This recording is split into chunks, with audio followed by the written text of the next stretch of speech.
simply an advice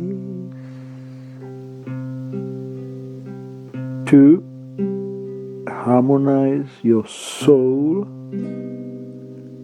and rejuvenate your body.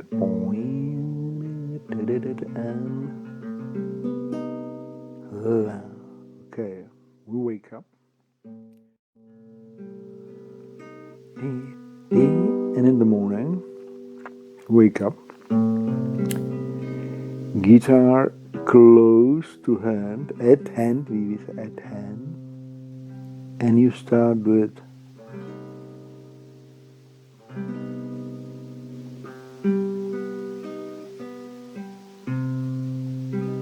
soft tone, soft vibration.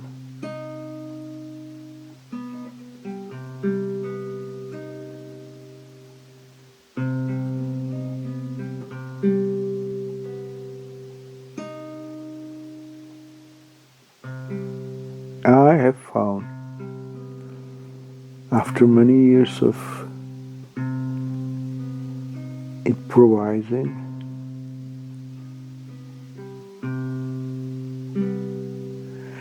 there is a sequence of tones, everybody has to find it himself, which has an effect on the brain and the brow and the skull and the ears, because the guitar is lying on my brow with its neck, and the belly or the hips of the guitar are lying to the, in my case it may be different in your case, on the left side of my chest and pelvis, slightly slanted, so I can have a pillow or a jacket, a fleece jacket below my left elbow, and I can as if embrace the guitar like a body of a nymph or a muse or a fairy, and then I go down the strings with one digit, with one finger.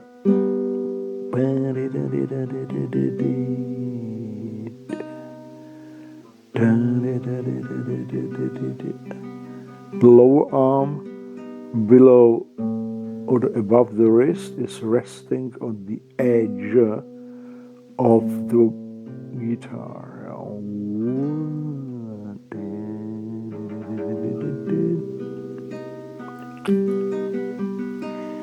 So, and then there you touch the string softly.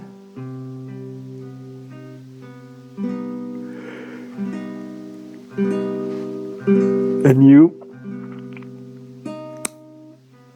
wake up, so to say, to those, you already have woken up, but you keep in this land of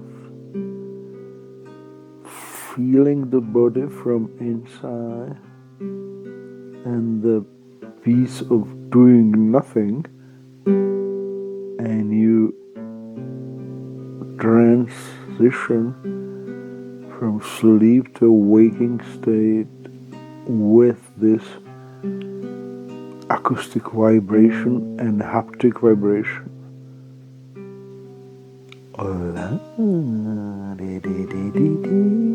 And there's a sequence of tones which is very pleasant, as if the vibration of the music was sweeping through the ears and the inner ears like a sweeping device, so to say, that shakes slightly and vibrates the inner ear and the brain behind it, up to the brow, and sometimes to other parts of the brain, and it is a tuning, literally a tuning of the neurons, maybe, or of the brain cells, all of them, boing, axons and the glia, what I call the cells in between,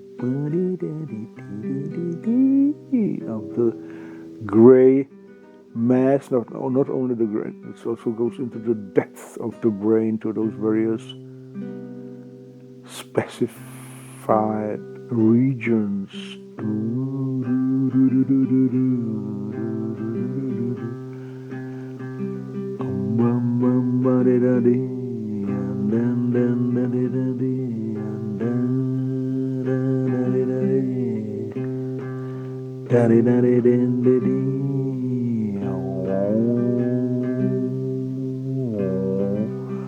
You wait until out of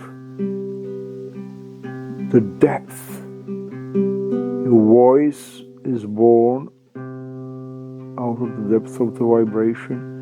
Naturally comes out some la la la.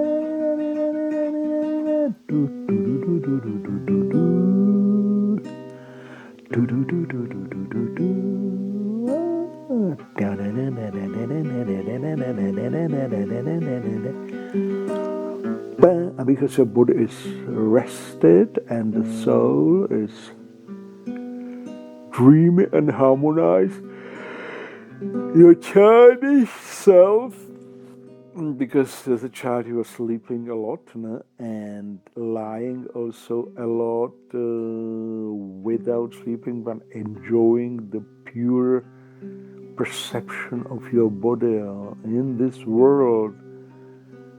Even inside your mother now, there was a lot of sleeping, in a way, lying in a safe area or inside the mother and perceiving, experiencing the body from inside.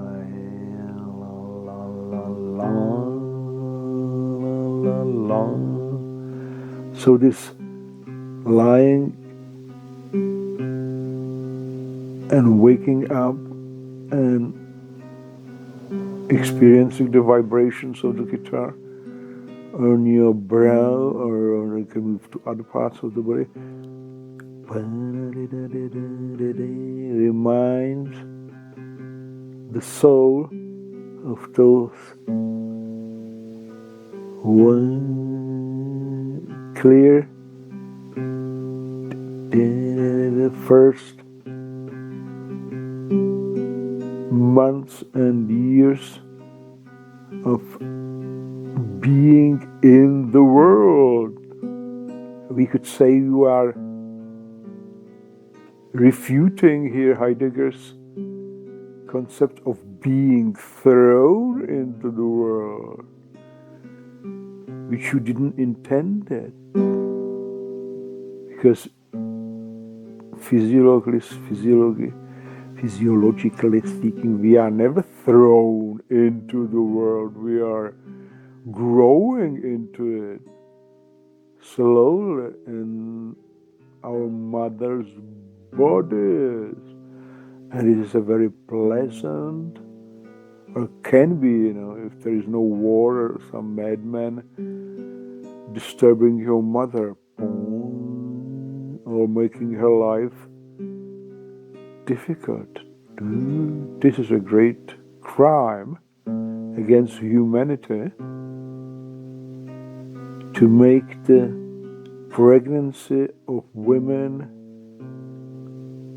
a difficult period economically, socially, spiritually. This is the great task of all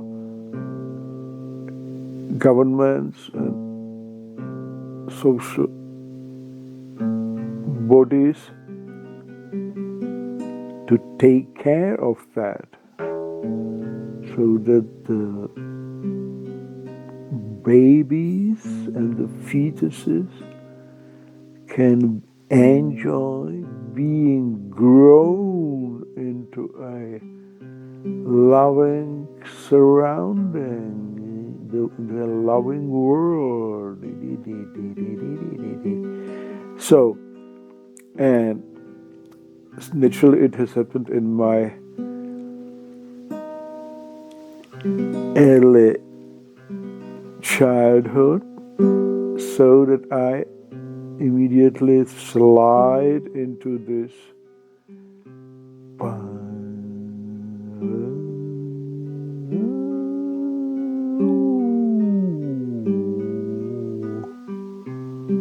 Is it infantile?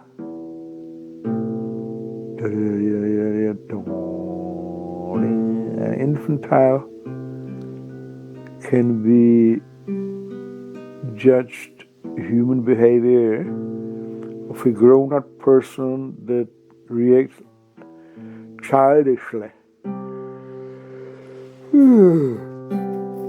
But the bard who is waking up on his Elysian divan and enters the initiation sequence of his private Aloysius is not a typical grown-up person. He is a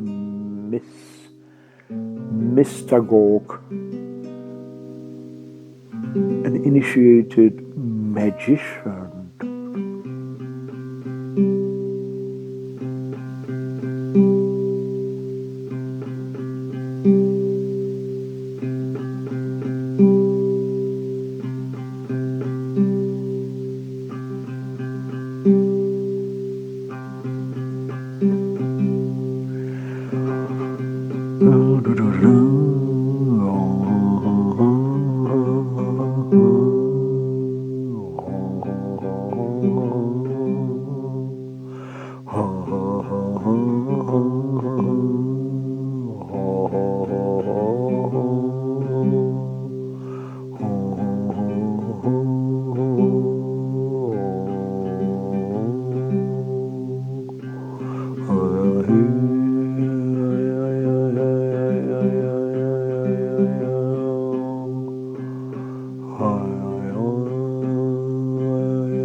And then it so happens that you find a sequence of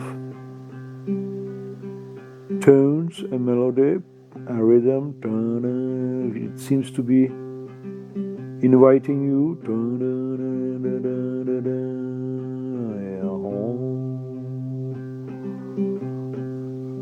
And you may accompany it by some vocal mantra that is just being born in your body and in your soul on this morning.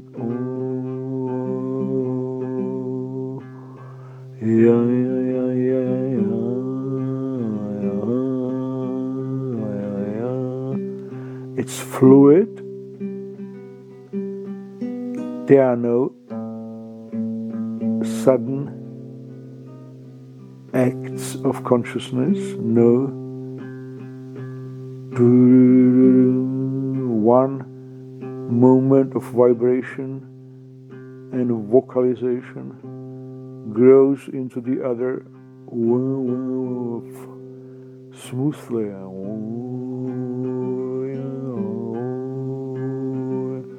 No abstraction, no willpower.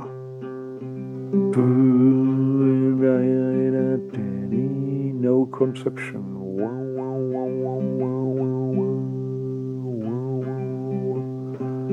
No sharp perception of your surroundings.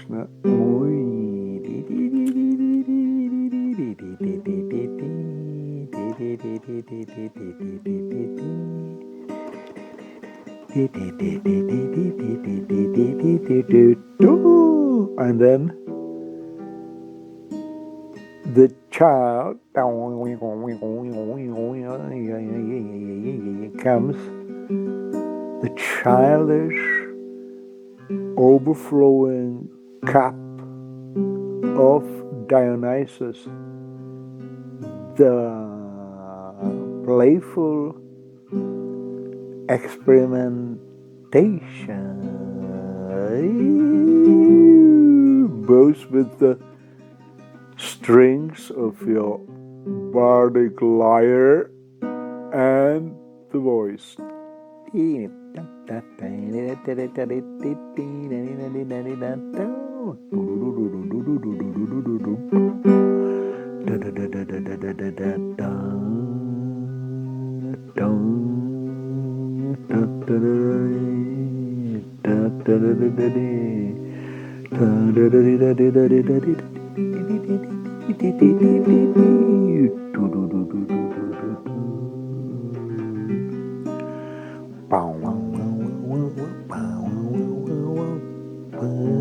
You can change the position of the guitar on the brow, or you can slide it down on your nose.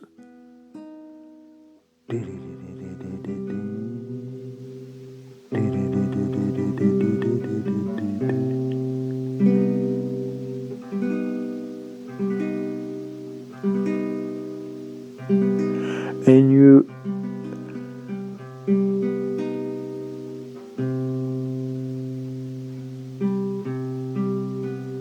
move between those two stages roughly.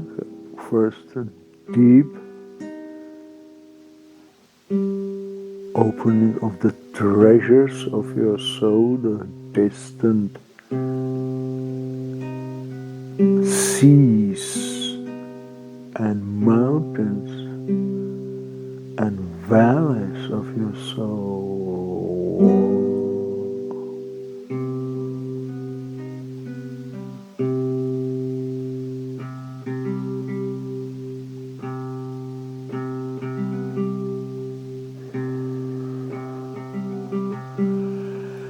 Which are emotional kind of flowing states that can be new or surprising.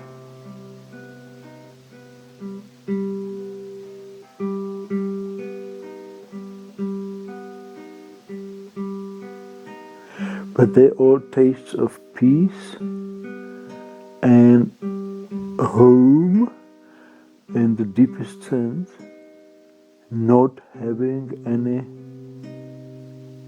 separation between the experience of music, tones and vibrations and interoperception of the body.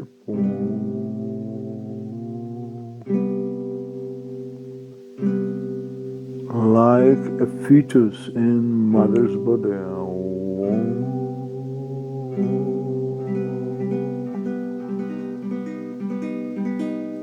And you naturally need safe surroundings in your room. Nobody is going to knock on the door. The alarm clock is not going to ring. Telephone naturally is turned off.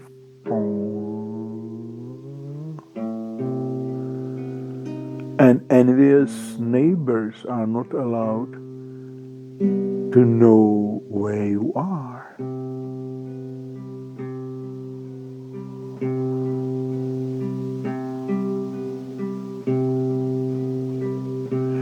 You are not accessible. The greatest privilege of modern man in the 21st century, not to be found by the mega machine of control.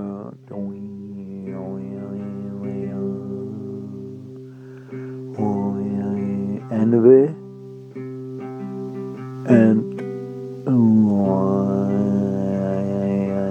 stupidity.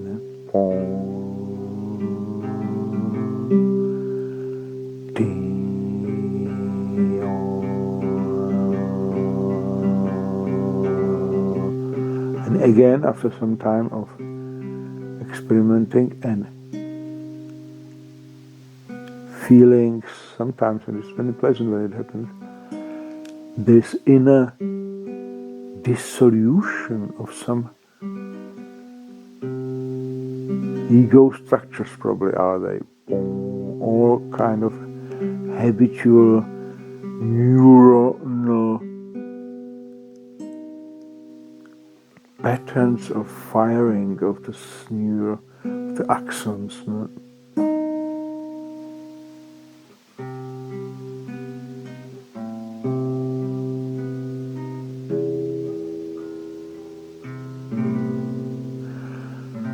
Greater parts of the brain are smoothly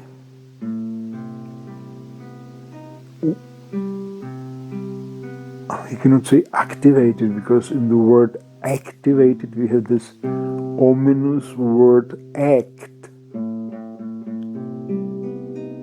We do not act. We are being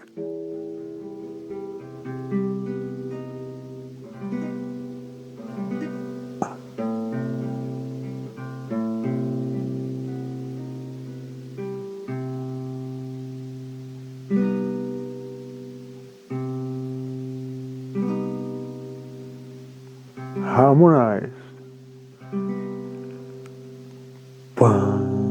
This is passive. You don't know what comes next, basically. One tone, melody, or if there's a vision, emotional or a haptic pattern of touch, perception, vibration, grows from its immediate precedings.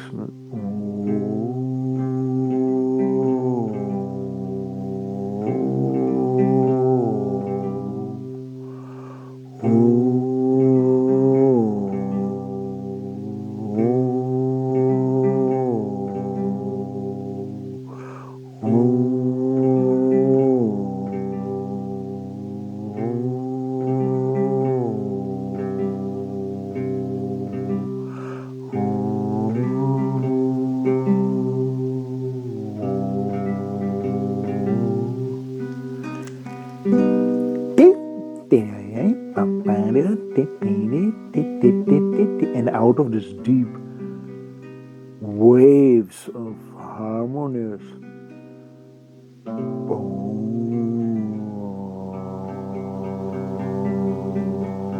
mantra that unites body and soul and harmonizes it. Then what? Is born the child, Zarathustrian child, we call it. You can drink from the full, overflowing Decadence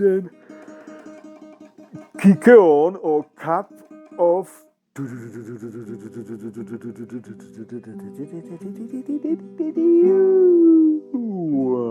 power of life and experimenting soul. So we are not thrown into the world, or we are not kind of nihilists that do not find any meaning in it. No. We are cascading and surfing on the overflowing cup of the Dionysian power of life.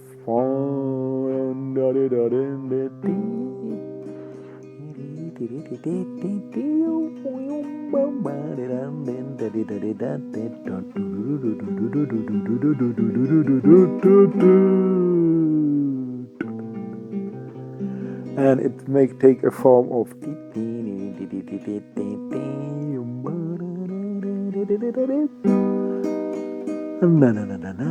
light, childish, dancing, sometimes a grim kind of facial expression of childhood returns. You cut your grimaces, because I remember when the grown-ups wanted me to behave, to put on a Sunday face, a serious face. Being photographed or being introduced to some visitors, I could not keep my face steady. It always made some, like Charlie Chaplin faces and so.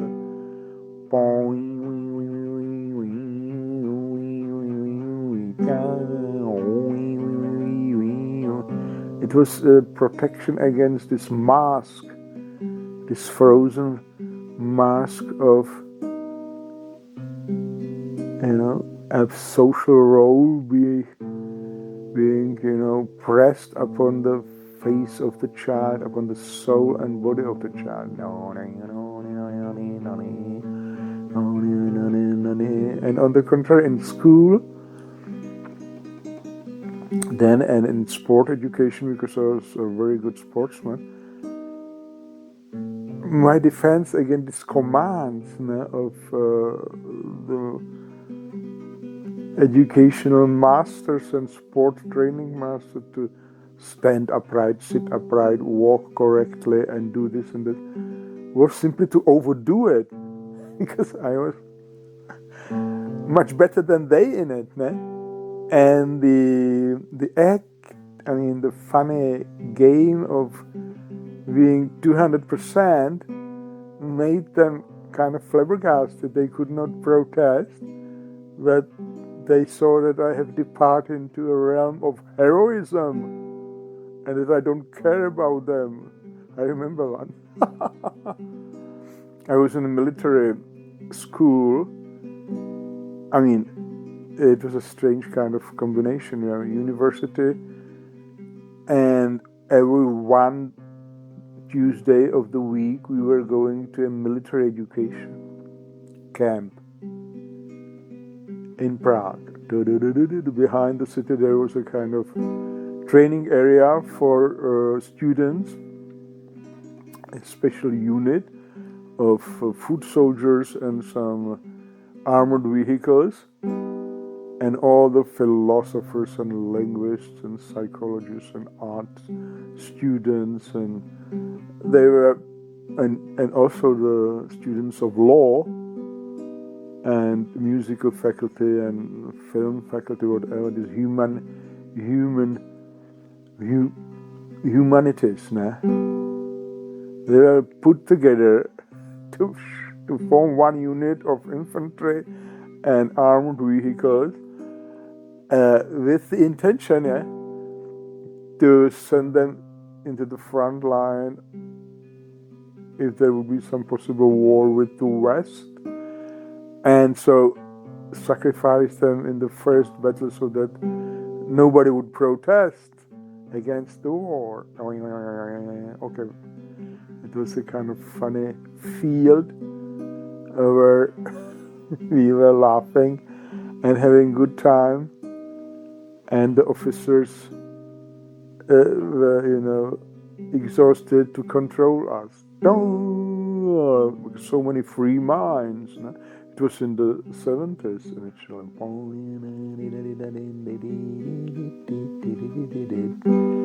And I remember that one day they wanted to teach us how to march properly, a military march.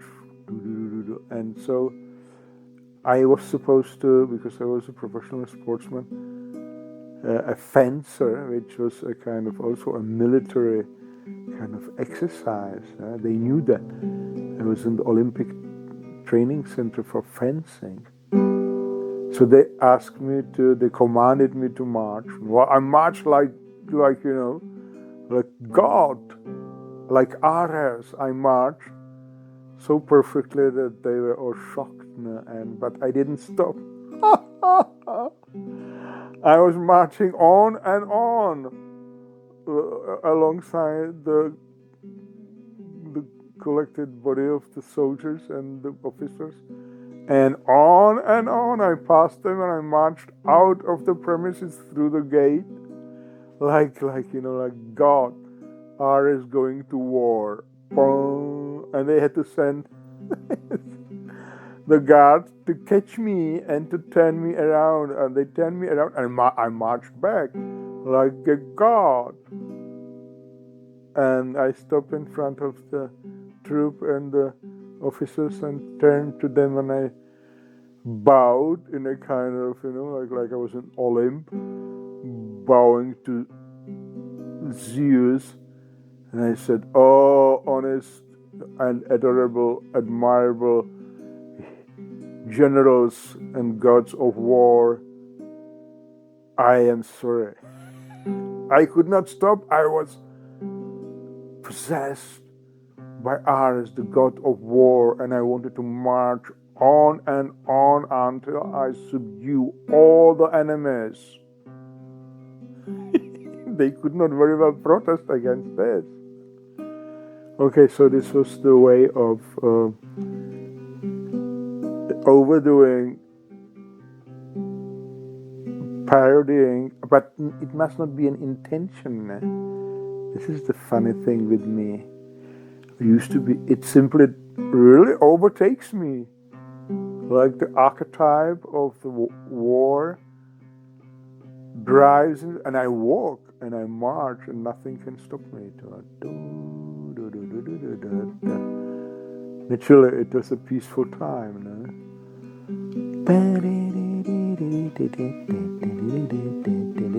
So, this just as an example.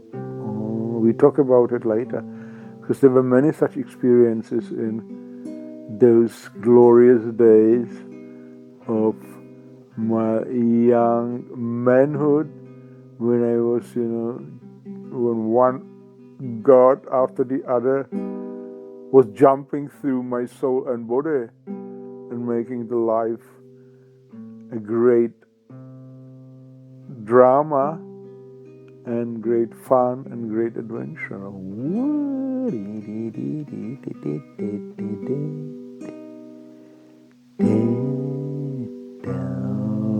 Also here it can happen when you stay in the childish mode of experimenting.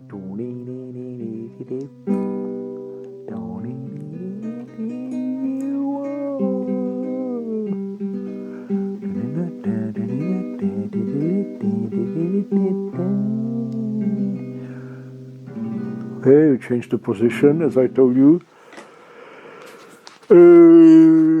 Okay, put the guitar on opposite way. That is, you put the belly of the guitar on your brow, yes, and then the neck of the guitar directed down to your pelvis. And you need two lions. What for do you need two lions? I have two lions, each one under my elbow, but they are soft children's lions, those playful lions, stuffed, but beautiful. I put them below my elbows, or you can put a jacket if you don't have a lion, or a pillow.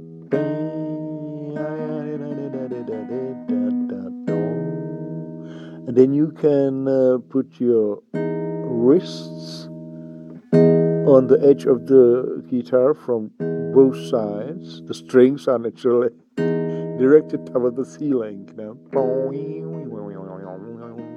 If you are in a room or toward the sky or towards the gods, if you are in open nature.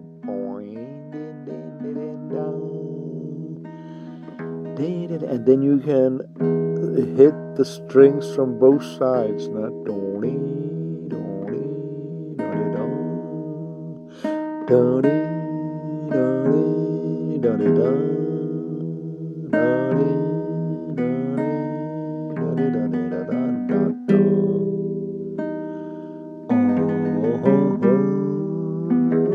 And you experiment again. I call this getting on the ship of your soul and embarking on those unknown seas toward unknown horizons.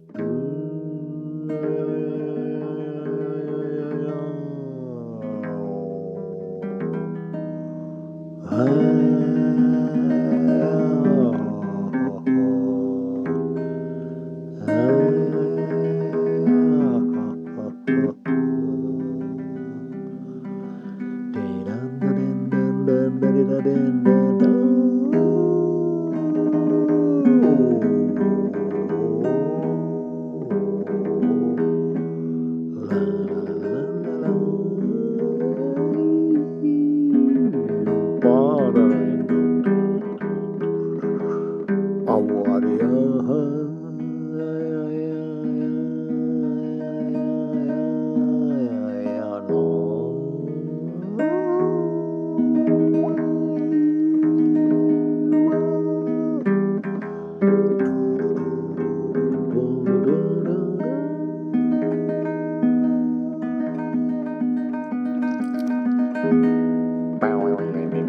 again,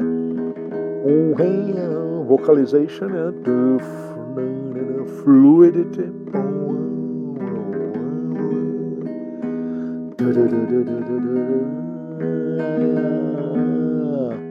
Immediately, I feel that it transforms the metabolism of all cells and the vibration of membranes and the membrane processes in the tissues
and the facial muscles will follow the inner melodies with the various tensions and grimaces. And then you remember Wilhelm Reich with his body armor. You are dissolving the body armor, which is sometimes strong on your face because you have the mask. You carry the mask of how you should be and who you should be. The interiorized other. So from your childhood, grown-ups and friends were expecting something from you. And because you didn't want to stay alone, you gave it to them. You have become their projection, their expectation, and maybe it has grown too much into your unknown deep self.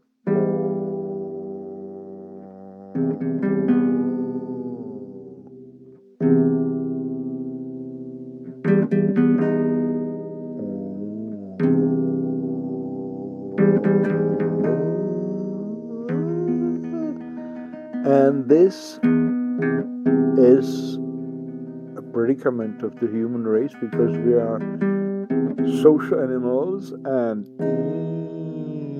the morale and the expectation and the habits and the power structure of a family and society forces you to become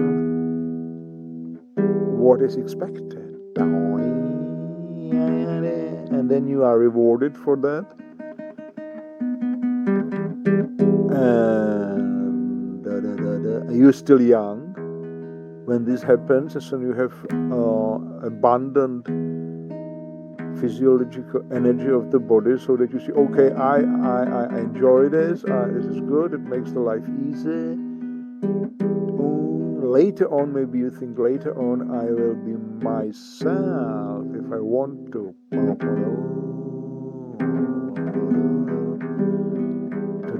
But later on, the energy will be less. And so you stay out of exhaustion or convenience in the role that was imparted on you by society and family.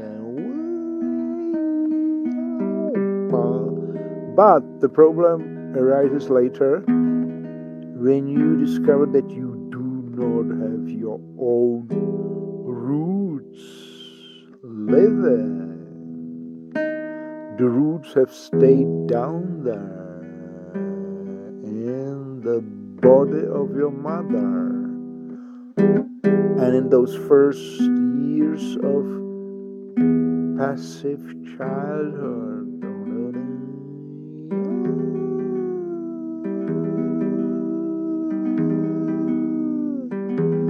and they are the real roots of your character. You have been born out of the body of your mother with the genetic material of your father's tribe and your mother's tribe in a certain landscape, climate, and now like an animal.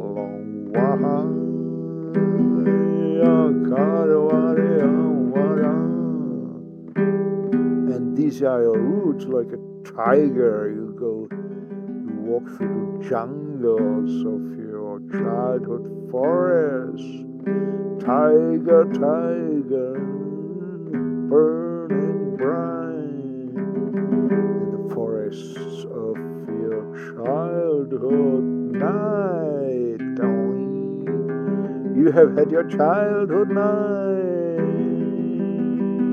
in your mother's body. The childhood tigerish night was all open to you, and there are the roots. What the hammer, what the hand has formed. Your symmetry.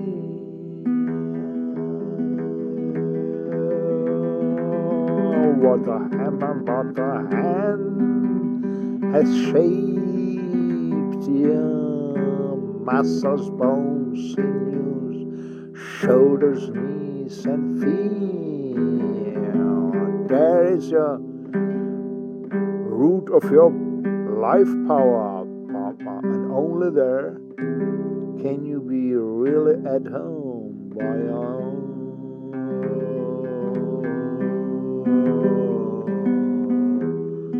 So phenomenologically speaking, in this fertile and early childhood, body and motion and smell and touch perceptions. The rest is just civilization, just a mask.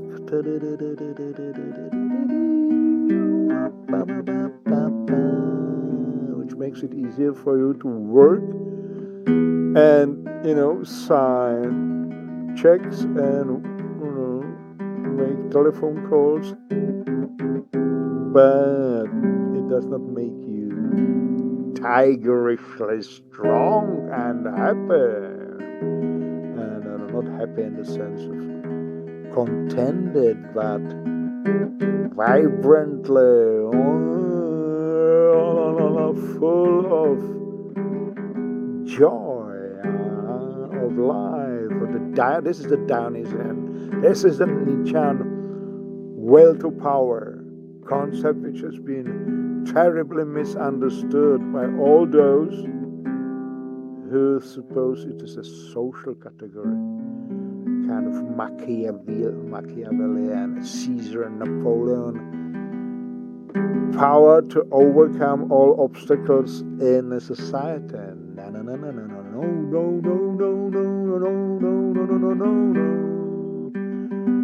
The true meaning of Nietzschean will to power is the cellular, biological growth power.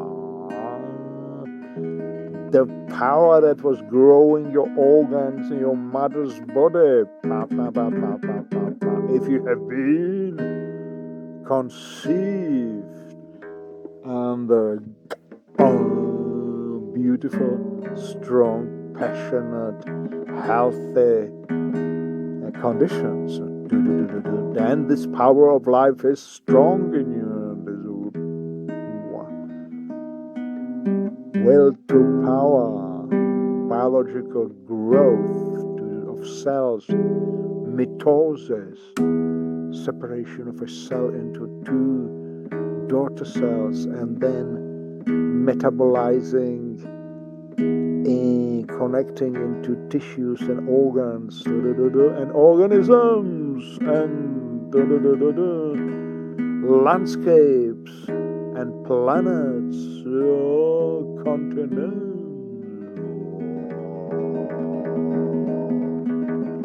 The life power of Gaia, Sophia. You have it all.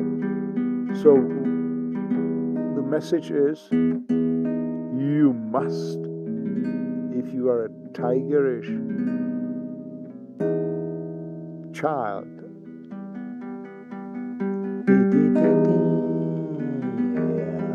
or you can have another archetype. What is your true self? You have to find it in this psychosynthesis, is it called? Bardic synthesis, connecting the theory of Wilhelm Reich and some other psychologists and the philosophy of Nietzsche, Ludwig Klages, phenomenology, some insights of Heidegger, who was close to it, but he slipped into Platonism, and he worshipped the being. Well, we do not worship, we feel the dynamic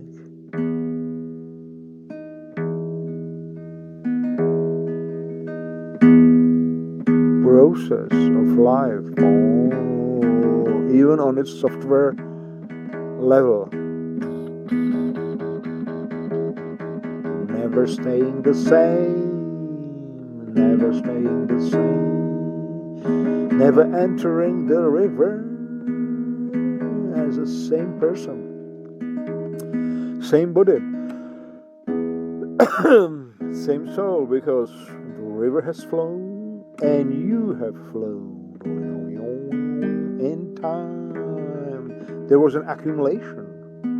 There was an accumulation of time, moment, the growth of the ever-present moment. The ever-present is growing. There is no past.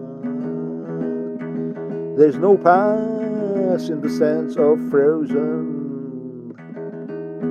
items, no? Somewhere behind me, somewhere behind me. There is no past of frozen frames. There is no future, only imagination, fear, and hope. There is no future and no past. Only now, growing, growing, growing, growing. Oh, the tree of my life is growing, growing, growing, growing, growing. Both in its material form and its software form. And it is in the software form of my ever-growing now that this childhood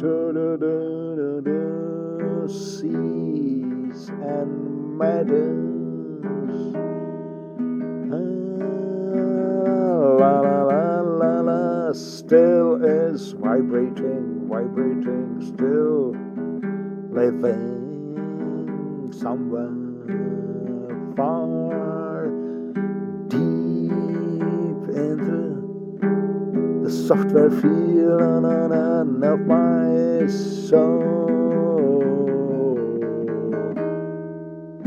which is I'm more fortunate,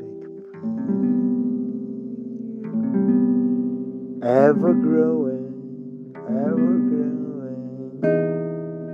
and connecting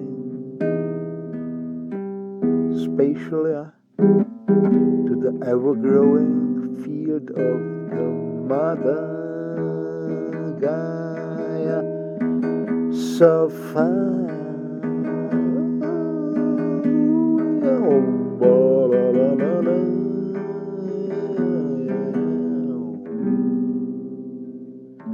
And this spatial now, it is forever growing. We can become one with our Mother Gaia Sophia and co-create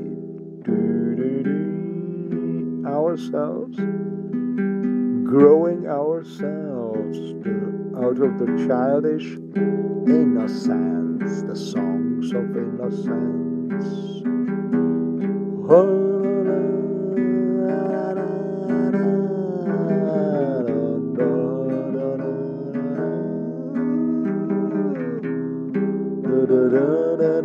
And you will never sing your song of innocence if you keep your mask on. Your ego, your interiorized other, your shield, your armor, your body armor, and soul armor. So you can practice this psychosynthesis that is synthesizing all the possible deep layers of your soul, your software,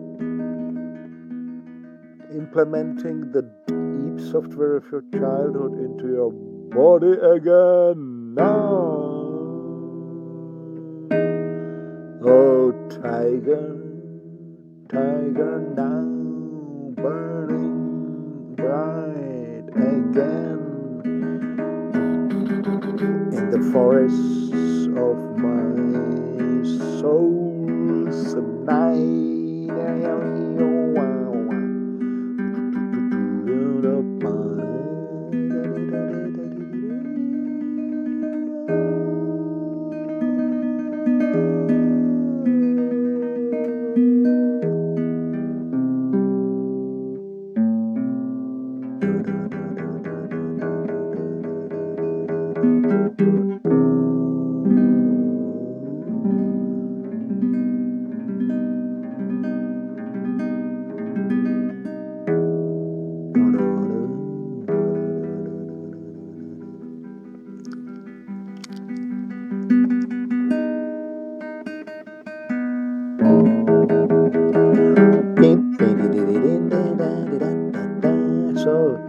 my case, there is this wave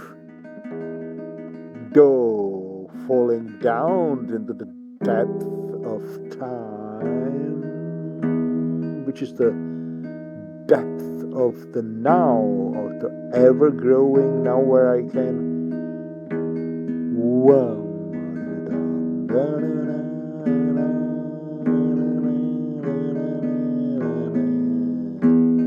ride on the tiger of my own childish innocence.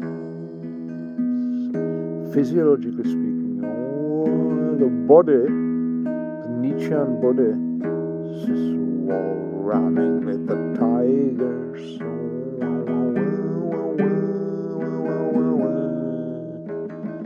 through centuries.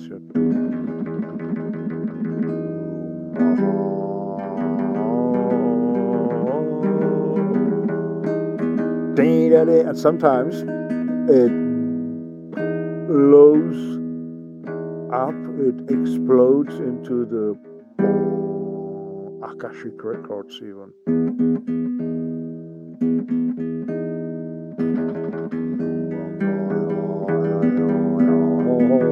And then I go on with Gilgamesh and Enkidu.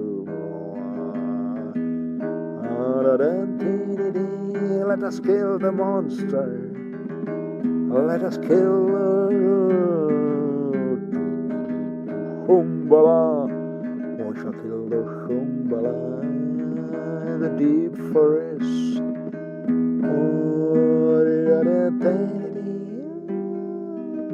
All of the envy and weakness and egoist, fear and pressure and enslavement and warnings and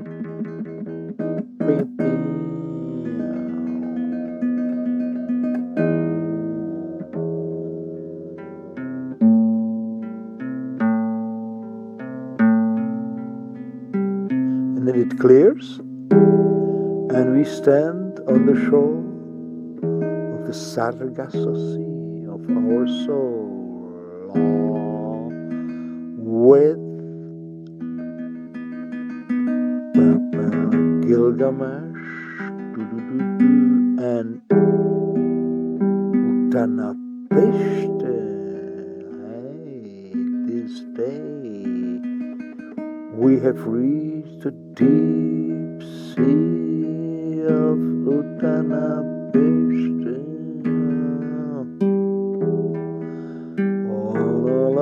I get on the sea with our canoe. Now we have a canoe. The water is blue and smaragd green and clear, and we glide on and on and on.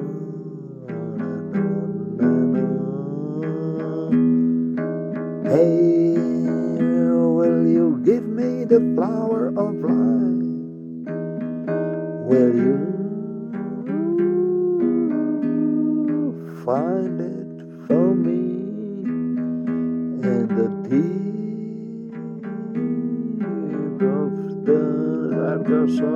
In the deep Sargasso Sea, will you find the flower of life? The Holy Grail, so to say, the mystery of mysteries.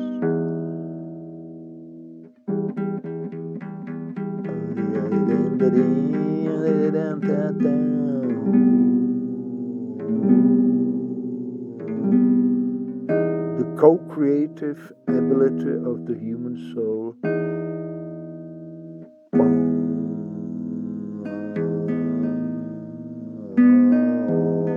It is, we become like gods because we co-create ourselves, and in the long term also together with Mother Gaia Sophia we co-create the body of earth, because we are the sons of the earth and the daughters of the earth, and the sun and the moon.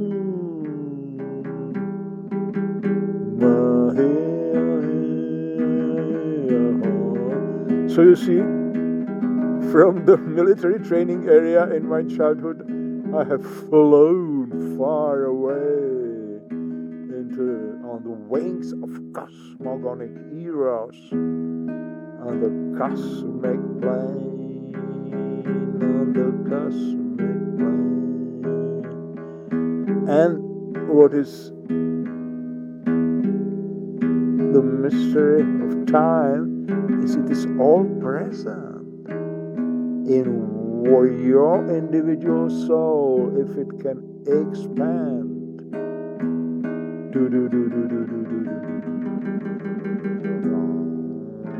it is called and drawn to those cosmic realms.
See, it's a psychosynthesis, not psychoanalysis. It's very much different from the talking, from the talking. La la la la la la la la la.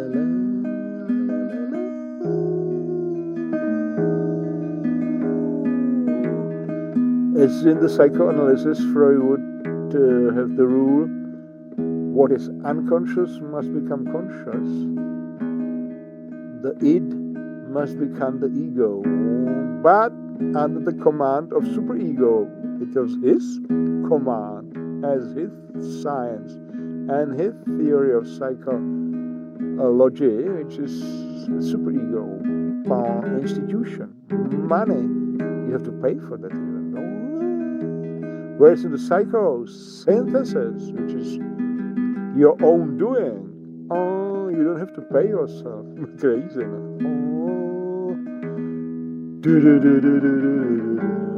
And then you say, that's the other way around, because you are Nietzschean. The hair of Zarathustra. You have risen from the cave. On the last pages of Zarathustra, thus spake Zarathustra, and you have walked away from all superegos, from all institutions, from all traditions, and you say, re-evaluation of all values. This is my shield. You don't make a mistake on the road to the Sargasso Sea and find the Utanapishti's flower of life. If you simply make a rule of thumb, whatever institutions say is wrong. And in reality, in the power of life reality, it's the other way around. You must re-evaluate. And so we say, all what is superego, which has seeped through the institutions into our soul and is frozen into our ego, the mask, must be dissolved into the river of life, the instinct, the body, the cellular will to power, will to life, into the fetus of the mother, inside the mother. All what was super ego and ego must become it, and it must flow. There must not be no borders, no conceptual abstractions, only flowing, growing, transforming. La la.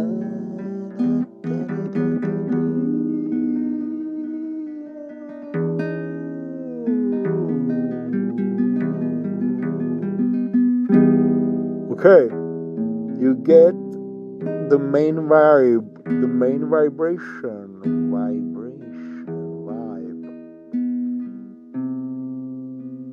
of the Bardic outer psychosynthesis.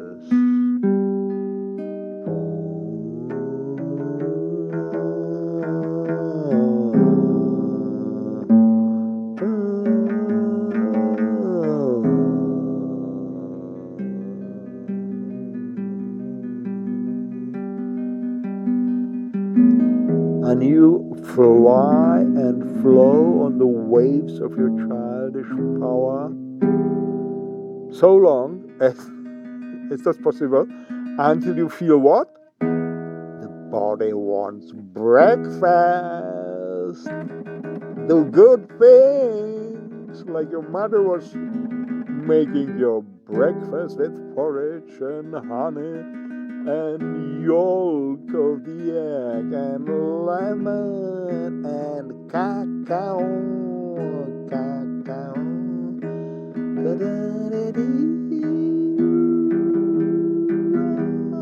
Even Nietzsche himself recommends to drink cacao in the morning as the first intake of energy.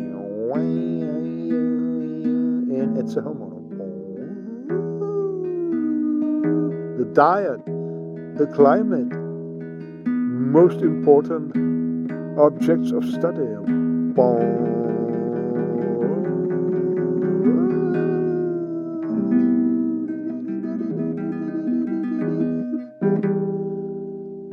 So, this is it. I'm hungry. The body is hungry.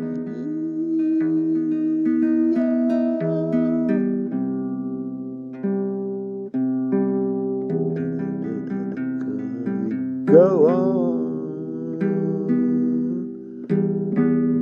on, sail on to your Sargasso Sea. La la la la, we sail on, we go.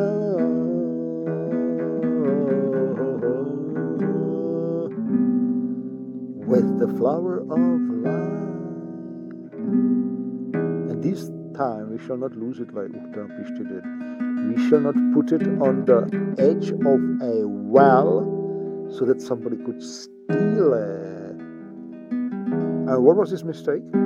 He was helping a girl, I think, to get water from the well, and he put the flower of life aside, and he was socially active. Well,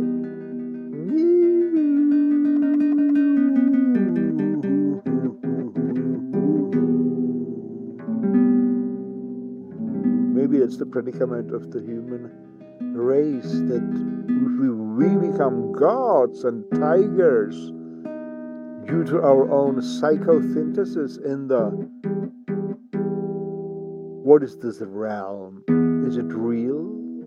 Is it fictional? Is it imaginary? Definitely it is real, because I'm lying on my Bardic divan and I have a real guitar in my hand.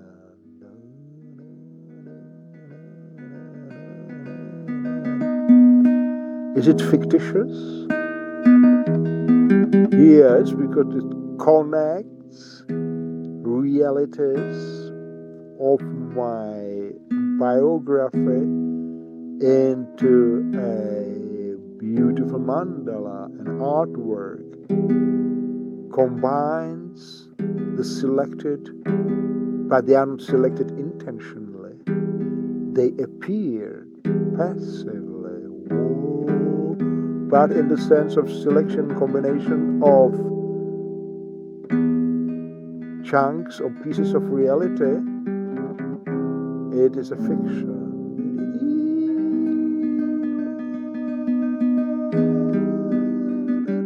Is it imaginary?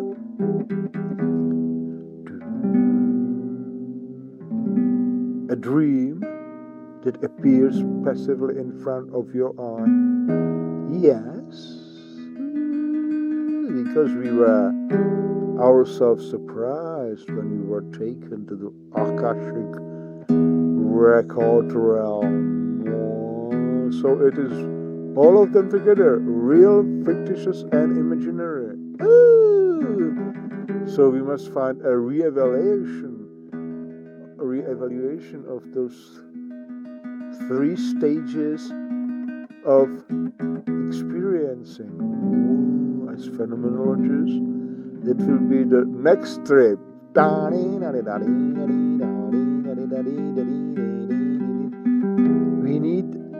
We have been shown an island in the distance, a promised land, the Hyperboreans land, where we shall find the answer to the question, what is really imaginary and fictitious?